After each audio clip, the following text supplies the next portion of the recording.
So here we go with episode all about nutrition, mainly focusing on weight loss and fat loss, but these principles can be applied to any fitness goals, and there's more information about that around on social media and on other talks that I've done. If you check out on YouTube, you'll find more information there. So without further ado, let's get into talking about nutrition. It is massive in the sense of we all have different tastes, so much different food out there. How does it all work and fit together? Now, I'm aware that when you start with me in terms of bootcamp client, Kickstart challenge, there is a lot of information that I send out, and depending on what your previous experience has been, it might be confirming some things you already do and know, and you carry on and implement things that you've done before, or it might be completely brand new. You might have been with Slimming World, Weight Watchers, done things that way before. You might have been someone who has done restrictive things in terms of dieting, just by saying, right, I am going to reduce my carbohydrate intake. I am not going to eat bread, for instance, for a certain amount of time. I am going to do this protocol. Now, in and of itself, some things for some people are helpful strategies, but overall, in the long term, the only kind of nutrition plan that works is the one that hits the principles we're going to talk about and is sustainable over the long term, as in becoming a lifestyle. If it can't be part of your lifestyle on a continuous, ongoing basis, then results you do get from doing something such as restrictive time eating, intermittent fasting, or doing a diet strategy such as the keto diet, or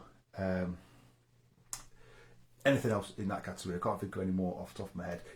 Restricting food groups, saying I'm going to eliminate all sugar. How realistic that is over a long period of time is probably not sustainable. And for most of us, we want to have a balanced approach to life, in the sense of we want to be able to have a drink at the weekend, have dessert out with the kids, have an ice cream with them in the summer, all those sorts of things. Health and fitness, nutrition should be a complementary thing to your life, not something that is restrictive and taking joy out of your life. Some people do go down that road. In a sense, they are doing it professionally for a number of different reasons. Maybe that be competing. In this day and age, their business is based realistically on themselves as a brand, selling their training services, nutrition, recipe books, whatever it is. So they might do and advocate some strategies that have worked for them. Now, most of the time, with a lot of these things that are seemingly maybe extreme and restrictive, the reason they're put together is because, partly because there is a methodology there that can be packaged and sold. So sometimes we have to read between the lines of what's actually going on. Is it actually going to be beneficial and sustainable over the long term? If you can't do something consistently, then it's going to be a struggle after that initial kind of enthusiasm wears off and the realities of life kick in. Busy morning, you haven't got time when you're trying to follow keto, so you haven't got time to cook eggs and bacon because you woke up late, you've got to get the kids to school, all that sort of thing, and you just need to have the cereal, pick up the breakfast bar and leave. Being realistic, what I call being an adult, having those responsibilities is going to cause sometimes for us not to be able to be 100% on track with something that is very restrictive. So that's why we, as in me and Hannah, always advocate a flexible and balanced approach. It allows you to enjoy life while still moving towards your goals.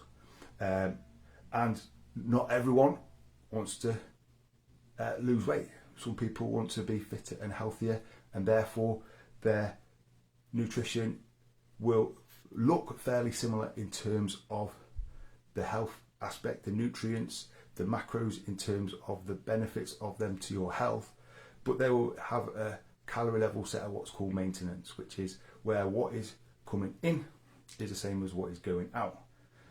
Then there's other people that I've worked with that want to build more muscle. To do that, you need to have energy coming in to facilitate that growth, to basically feed that growth. So they were eating what's called a surplus. Mainly what we're going to talk about this evening is nutrition for weight loss / fat loss and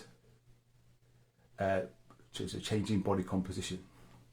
The reason I hesitate to labour on weight loss is because we can stay at the same weight, especially someone that's new to training, whilst their muscle to body weight ratio changes, as in they might be able to build a little bit of muscle. What we're aiming to do is use the body fat stores that you have in your body as a part of the fuel for each day. Therefore, we need to create what's coming in as a calorie deficit, as in there is slightly less percentage wise of your intake from nutrition is lower than your output in terms of your energy needs. And that really is the number one principle, is the overarching principle, is the total amount of calories you've got coming in. Now, if you're also someone who is brand new to exercise, or you are committed to up your activity, that increased activity will contribute towards your calorie deficit. So when I set someone's macros up, their calories, their target calories up, I am looking at their body statistics. It's based on height, weight, age, and also the likely activity they're going to do on a weekly basis. Now, the actual energy needs of the body is into 3-4 distinct areas. We've got what's called the basic metabolic rate. That's the lowest amount of calories that our body needs to carry out all the physiological processes that we've got going on. So essentially, if you lay in bed all day, didn't move too much, everything that's going on that keeps you alive is from that basal metabolic rate, that calories burned to breathe, kidney function, liver function, digestion if it's going on. That's actually something slightly different, another kind of category, and that's our basic low level rate. Then on top of that, there is actually this digestive portion of energy used called TEF, thermic effect of food. To actually digest, we use up some of the calories that we're taking in, that the body's using up some more calories. Then on top of that, there's the TDEE. There's another proportion which is your energy required for your general moving about. So we're not talking about activity and workouts here, specifically designed to be active and moving. We're talking about this proportion that you need to move about, and that all those three parts together contribute to your TDEE, total daily energy expenditure. Now, you might expend a bit more on top in terms of doing a workout, doing a walk that's over and above your normal step count of just moving around during the day, and that is going to contribute to the calorie deficit you're trying to create. So we've got calorie needs that we have to meet to stay alive. We've got calorie needs that we need to have for our body to still function and for us to be able to do our day-to-day things. And then we're going to use a slight deficit in terms of the calories versus what we actually need. And then any workouts on top of that are a bonus. Now, I say that any workouts on top of that are a bonus because working out itself doesn't necessarily burn as many calories as we might like to think. Tracking watches, that sort of thing, they're actually quite inaccurate. What they are good for is comparing similar activities in terms of effort made. So, for instance, if you go for a brisk walk and you set your watch to track that, seeing that you match that in that level, what your watch says, the next time you do it, that's a good thing. That's showing you kind of maintaining that energy output. What actually happens is, because our watches, the ones that are anything that's kind of attached to your body and tracking, is based off your heart rate. A lot of the data that goes into it is the heart rate, and actually as we get fitter, our heart rate doing exercise is actually going to come down. So some of the stats will actually, in a sense, look worse. It's harder to get your heart rate up. If you're fitter, your heart's working more efficiently. It's better at feeding you oxygen. Therefore, your heart rate doesn't need to go up. So it might look like the similar thing that I was doing 4 weeks ago. It's not having the same effect now. That's actually because you're fitter. So that's why you don't need to stress too much about calories we burn, inverted commas, doing exercise. That's why we need to focus on the nutrition side to create a calorie deficit, to look to utilise our stored body fat as energy on a day-to-day, week-to-week basis. So, as I've already said, overall, number one headline important factor is the total calories coming in. Now, where it starts to get more scientific and sometimes more confusing is when we get into looking at what are called macros. Now, macros is just a shortened name for macronutrients.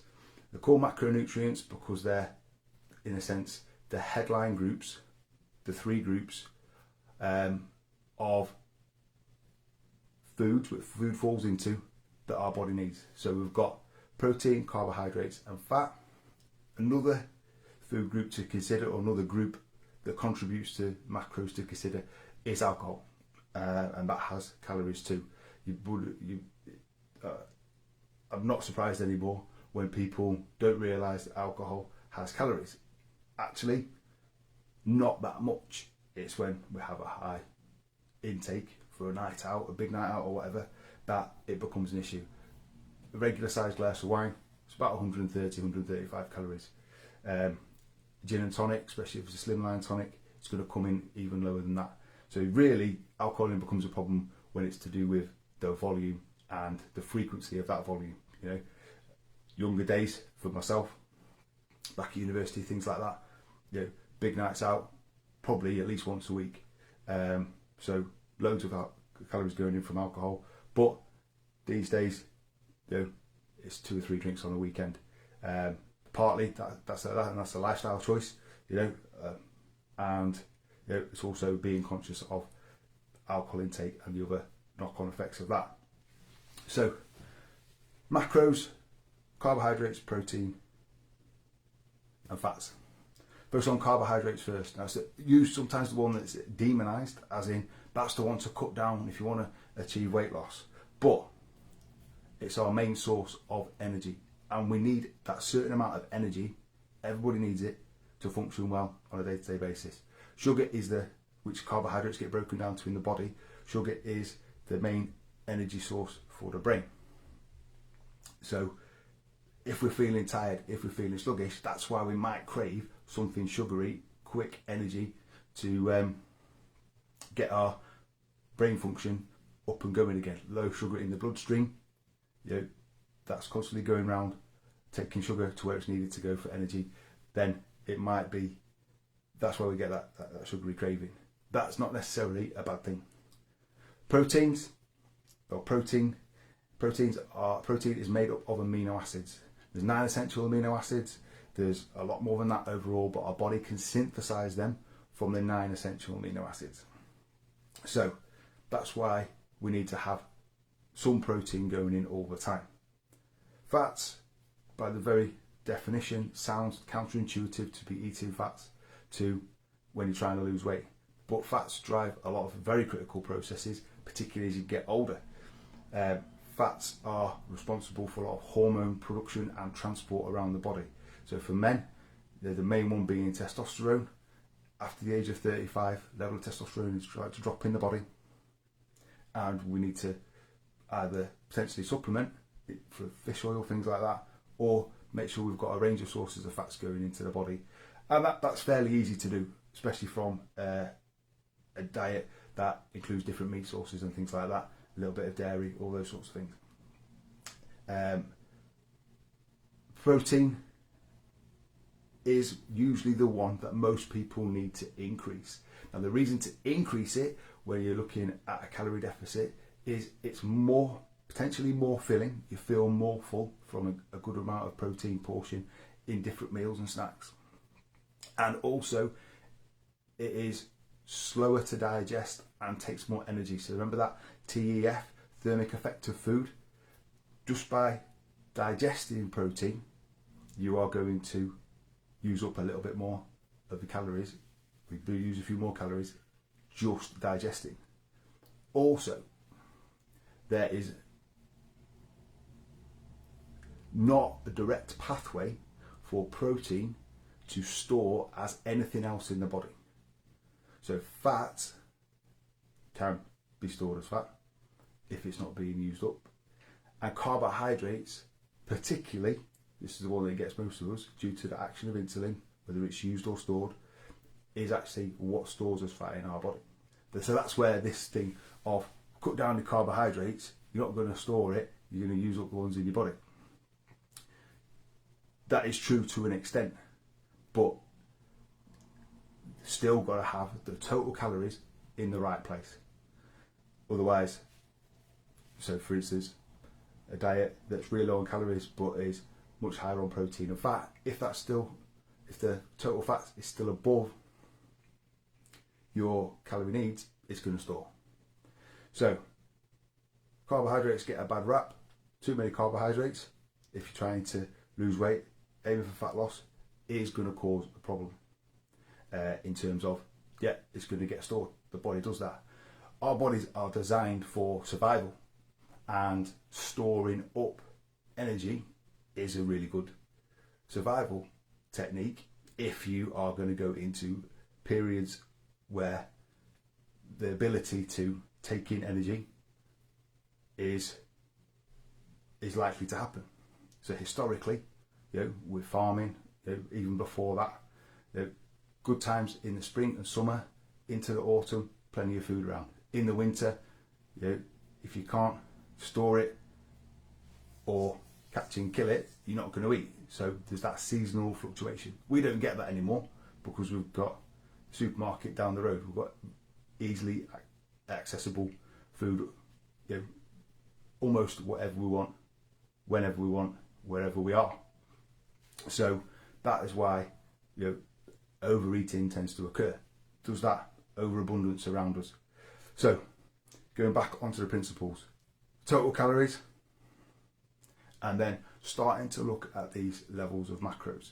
Now, when I set someone's macros up, look at their nutrition plan, I send across a total calories and then divide those calories into usually roughly around 30% protein, 30% fat, 30% carbohydrates. Now those numbers will come out slightly different in terms of what that looks like in terms of then actual grams.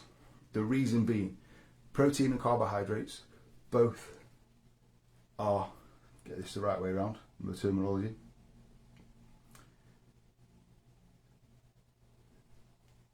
both have 4 calories per gram. So you eat 1 gram, I'll explain this a little bit differently in a second. Eating 1 gram of protein contributes 4 calories. 1 gram of carbohydrates contributes 4 calories. 1 gram of fat is actually 9 calories. Now that's not to say that something that you would probably put in the fat food group, every single gram of it is giving you 9 calories. And then alcohol, which we've touched on before, actually has 7 calories per gram. But those grams don't equate to the actual grams of food. We'll come on to that in a second. Just looking at those percentages I just talked about, 30% allocated to protein, 35% allocated to carbohydrates, 35% allocated to fats, that then can, if you're using it, feed into MyFitnessPal. Now the free version doesn't allow you to set grams, but it does allow you to set percentages, which is why I always use that information. No need to get the premium version. The tracking to those percentages is good enough. So going back onto these grams. So for instance, if someone is on, let me pull up an actual example.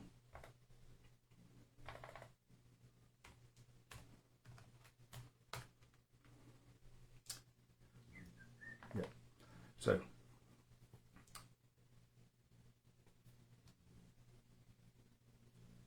common ballpark number for a lady looking to be in a calorie deficit, reasonably active, 1700 calories per day. In terms of 30% protein, that gives 128 grams of protein. In terms of carbohydrates, that's 148 grams. 35% of fat is just 66 grams. Because of those differences, 4 calories per gram for protein, 4 calories per gram for carbohydrates, 9 calories per gram for fats. So the fat number of grams comes right down. In terms of then calories, it's 510 calories to protein, 595 calories for carbohydrates, and 595 calories for fat. Because of the percentage is the same, but the number of grams is different because of that difference between 4 grams carbohydrates, 4 calories per gram of carbohydrates and 9 calories per gram into fats. But those numbers there, 128 grams of protein, doesn't mean that you eat 128 grams of chicken and that is the protein. There is approximately 24-25 grams of protein in 100 grams of chicken.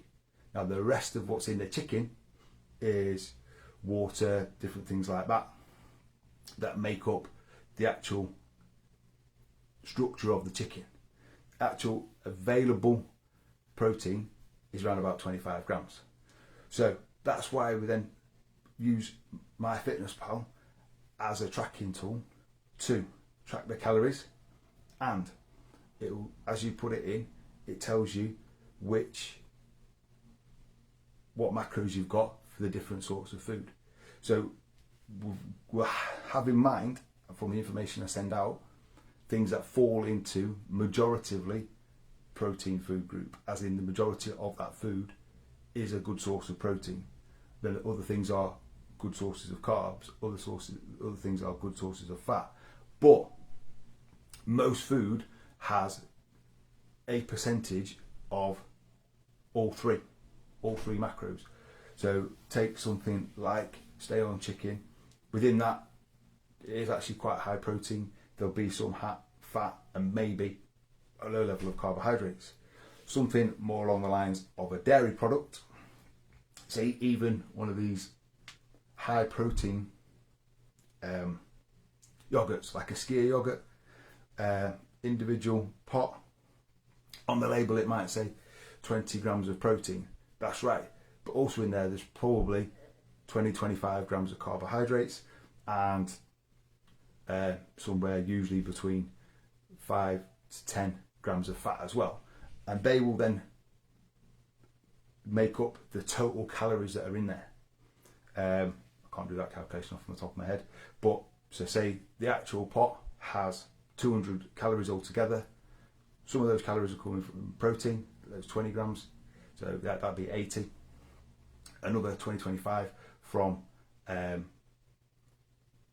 carbohydrates, that's maybe another 80, and then if it's 4 or 5 grams of fat, there's your 40-45, making up to around about 200 grams. And that's what MyFitnessPal does. That's why you track with that, because it breaks it down for you. And on my phone, you have to turn it sideways, and it gives you scroll down to the bottom and it tells you the total that you've had, and then it tells you how close you are to that, as in how much of each one you're aiming to have to hit them. Now, that can be a lot of trial and error if you are just starting out.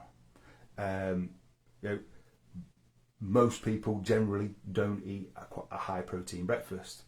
If you can make some changes and substitutions to start the day off with by having a higher protein breakfast, that's a good way to get it in.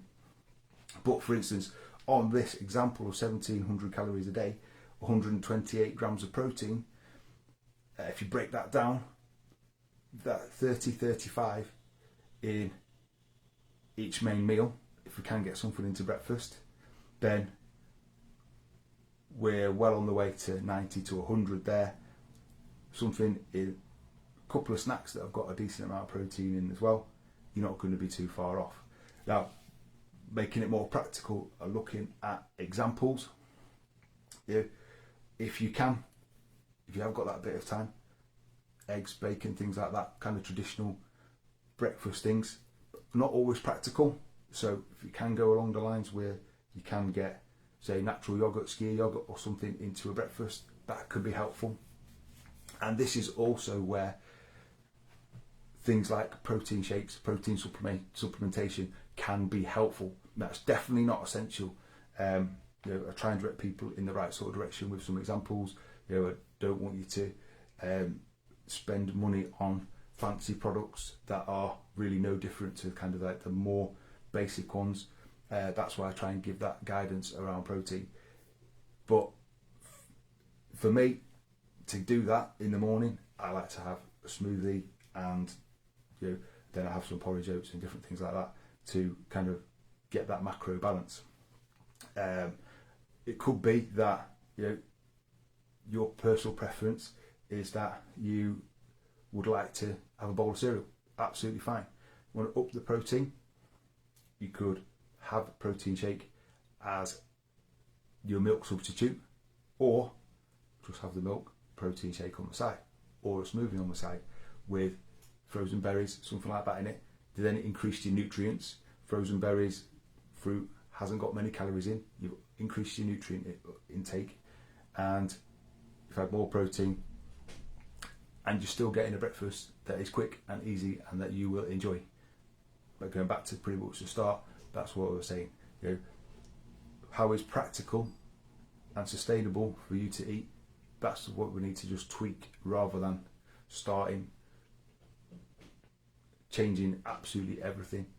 And then going through the day, if at lunchtime you can have a good protein source, and then in the evening, again, doing the same thing. Now that could be meat, fish, tuna, mozzarella cheeses, ham, and then corn products.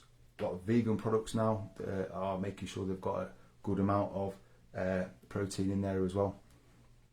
Probably partly to appeal to people that do usually eat meat and want the benefit of protein intake, but from a plant source.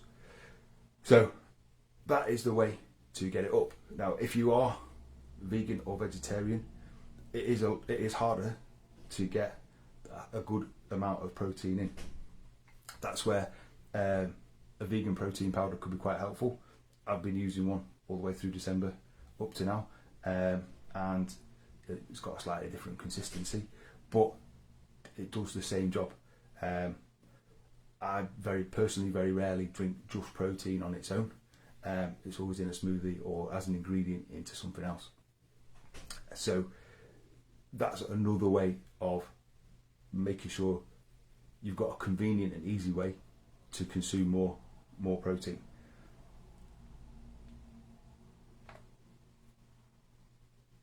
As I know, I'm obviously labouring on the protein point, but actually in the scheme of everything, it's the second most important one to be thinking about. Now, if we say it's a continuum of 100%, getting your calories in the right place, 65 to 70%. It's the majority of it. That's how much more important it is than anything else. The next bit to kind of take care of, get into place, is the protein percentage and amount, and getting close to that. Now, if your target is 120, 130, 140, and you are consistently getting around about 110, 115, you know what, that's good enough. That is absolutely fine. Then the rest, in terms of carbohydrates and fats, can be made up of whichever percentage, every amount, day to day, works well for you. So you might have some days where carbohydrates are much higher. You had a sandwich that day, so it's just pushed your carbohydrates into a different ratio than on another day when you had something different. That's absolutely fine, because, keep going back to total calories, protein intake if you can, and then the rest is not quite as important.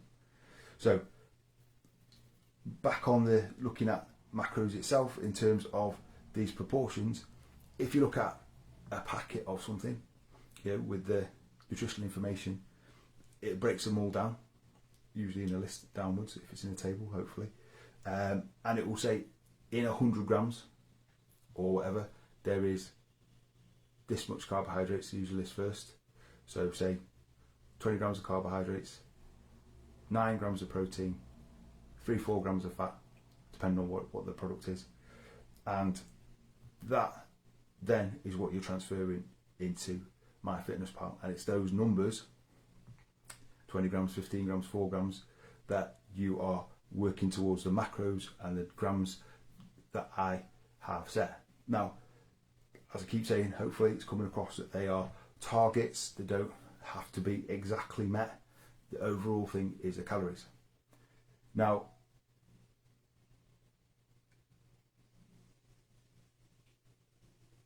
in terms of calorie intake day to day, it's also a ballpark area. There's going to be things that come up in the coming days and weeks where you will go over on a certain day and be under on other days, and overall it'll balance itself out. I haven't seen this set up as a tool to use, but it would almost be, it's best to take it as a week or so view at a time. So for instance, someone aiming to eat 1700 calories a day over 7 days, if I get this right, it is 7,000, 4,900, 11,900 calories over a 7-day week. If you stuck to that, that would be absolutely fine. In terms of one day could be 15, one day could be 2,000, and that will equal itself out over a week. That's absolutely fine.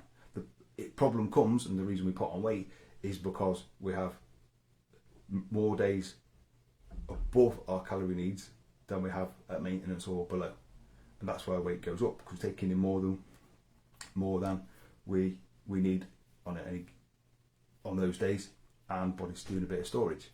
So we're trying to balance it out the other way. So something comes along like a meal out, birthday, whatever it is, and you might go over, in inverted commas, eat more than your calories target that day. That's okay, because the body doesn't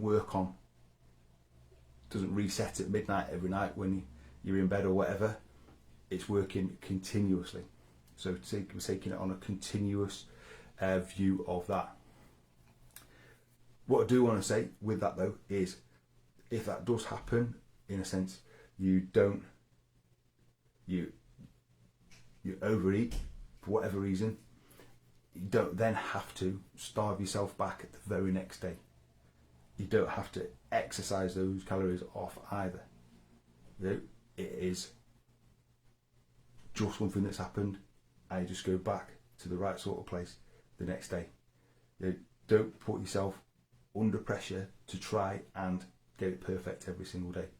It never will be. So that is kind of the main overview there of calories, macros, and a couple of little strategies there to just kind of hopefully be a little bit more relaxed in your approach to it. If looking at calories and macros is something you've never done before, it is all going to seem quite mind-blowing. Hopefully I'll try and break it down and it becomes more simple in terms of the principles. The reason I try and emphasise the principles first is because everyone's tastes are different. The real reality is that as a personal trainer, the level I'm qualified to, I shouldn't be giving out an exact meal plan. Only a qualified dietitian can do that. They are able to say, for you need to eat this, and this, stating individual foods. Now, usually that would be for medical health reasons. A personal trainer shouldn't be doing that unless they are qualified to the right level. Also, it creates a mindset of on plan, I'm doing what I'm supposed to do, versus off plan, which becomes very unhelpful because a lot of us, myself included, off plan isn't just, oh, I've had a muffin there and that wasn't on my sheet or plan. It's usually, oh, I've had a muffin there, oh well, go the whole hog, and now I'm having a takeaway, ice cream, all these different things. In a sense, you have that mentality of, well, I've blown it a little bit, so now I'm just going to blow it all out and just go for it. I put guidance in place, examples and ideas. I will support you to get to a place of food you enjoy eating that fit into it, where you haven't restricted, taken everything out that you would enjoy to eat, so that actually the need to feel like I haven't had something for so long, now I've had it and I've fallen off the wagon, I've blown it, then you just end up, I've blown it, so let's just go the whole hog. I will eat all the big crisps, the bags of crisps, all that sort of thing over this weekend, and I'll just start again on Monday. Doesn't do well for us in terms of mindset, self-esteem, things like that, and obviously it's going way above your calories. So I'm saying if that does happen, don't worry about it, just go back to your plan. Also, we're trying to put things in place so that doesn't need to happen. If you are going along, hitting your calories, bam, bam, bam, for a period of time, 2 or 3 weeks, and you're getting really, really hungry, and that does happen, it probably means the calories have been actually a little bit too low. So that needs to be looked at again in terms of the amount you are aiming to have day by day. Maybe underestimated how active you are, or something like along those lines, and that does need to be tweaked. So, in summary, focus on the total calories coming in, however you want to track that. MyFitnessPal is a great tool to do it. Looking on packets, writing it down, that's another way to do it. And in terms of looking at amounts, most of us eat stuff out of packets. If you are cooking a pack of chicken, a pack of corn, whatever it is, just think about, I think packs of corn, 340 grams. I've used a whole bag, but it's been for myself, partner, kids, whatever. So it's been divvied up in these different ways. I've probably eaten a quarter of that bag. I've probably had 125 grams. Say you cook, a pack of chicken that you've got, you chop it up. It was 400 grams in the first place. Once again, share it out between different meals. You might put some aside for lunch on the next day or something like that. you can go actually looking at those proportions, the way we split it up, probably had about 100, 125 grams each, or whatever it is. And you can apply that to most things. You don't have to be there with the weighing scales. And then after those that total calories coming in, looking at ways to get more protein and get a good level of that going, and then the rest is down to your personal taste. So in theory, as like everything when you talk about it, quite easy. In terms of implementing it, a little bit of trial and error, and yeah, that's what we're here for, is to, one, help and support you with that, and two, provide examples. And just on that, I have put in place actually a set of recipe books within the members area of the MW Fitness website. So everyone should have had at some point invite login to the mwfitness.net members area, and there's 2 pages there, one with the video workouts, and then another page which is called the knowledge base, and I've moved the nutrition stuff right to the top. There's a presentation on there which is me talking with slides coming across underneath, which is going over the macros, how to set that all up. So that's something to watch if you haven't seen the link in any of the emails. And then secondly, just below that now, I've put a link to go to a folder, and there's actually now in there 8 different recipe books. There are 6 high protein recipe books, 3 kind of normal cooking methods, stir fries, things like that, 3 that are all slow cooker recipes across 3 different volumes, and then there's a low carb recipe book, and then there is a vegetarian recipe book there as well. So some of you I've sent that to directly, but I will add it into the description of this video afterwards, the link for that, so you can go there. And if you need to get another invite email to access the members area to get those, please give me a shout, send me a message, and I will get that link sent over to you. And also, if you have forgotten your password, if you just go to the website, click on daily workouts or knowledge base, it'll ask you to put your email address in, and then it'll give you a prompt to put your password in. And if you haven't forgotten your password, just press your forgot password, and you can be able to reset it like you can with any other password reset. An email will come through and you'll just do all that.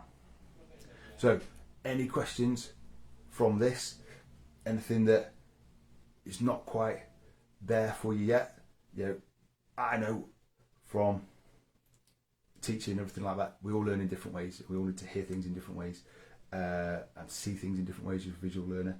So come back to me, keep asking questions, and over time we'll get things implemented and in place, and get an eating plan that is combining the principles and the things you like to be able to eat sustainably over a long period of time, working towards your goals.